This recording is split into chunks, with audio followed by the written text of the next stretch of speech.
మంచు మనోజ్ టాలీవుడ్లో ప్రస్తుతానికి మంచు మనోజ్ అంటే తెలియని వారు ఉండరు. ఇక మంచు మనోజ్కి మౌనికా రెడ్డితో రీసెంట్గానే పెళ్లి జరిగిన విషయం అందరికీ తెలిసిందే. ఇక పెళ్ళైన తర్వాత ఇన్ని రోజులకి మౌనిక అయితే ప్రెగ్నెంట్ అవ్వడం జరిగింది. ఇక తను ప్రెగ్నెంట్ అయిన విషయాన్ని సోషల్ మీడియా వేదికగా ఎంతో గ్రాండ్గా సెలబ్రేట్ చేశారు మంచు ఫ్యామిలీ.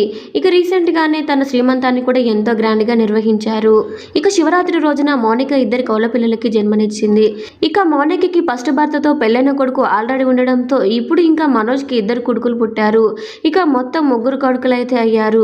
అయితే మంచులక్ష్మి మాట్లాడుతూ మనోజ్ ఆ రోజు పెళ్లి పీటల మీద మౌనికకి మాట ఇచ్చారు.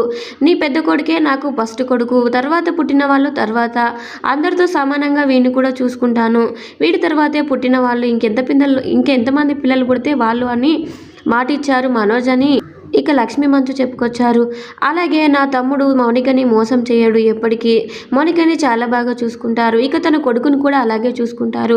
ఇక నా తమ్మునికి ప్రస్తుతానికి ముగ్గురు వారసులు అంటూ మంచులక్ష్మి ఎమోషనల్ పోస్ట్ చేశారు. ఇక మంచులక్ష్మి పైన ట్రోల్ స్టార్ట్ అవ్వకముందే మంచులక్ష్మి చేసిన ఈ పోస్ట్ సోషల్ మీడియా వేదికగా వైరల్ అవుతుంది. ఇలాంటి మరిన్ని అప్డేట్స్ కోసం మన ఛానల్ని సబ్స్క్రైబ్ చేసుకోండి. భూమా మౌనిక మంచు మనోజ్ ఈ బ్యూటిఫుల్ కపుల్ కోసం వీడియోకైతే ఒక లైక్ ఇవ్వండి. Thank you for watching.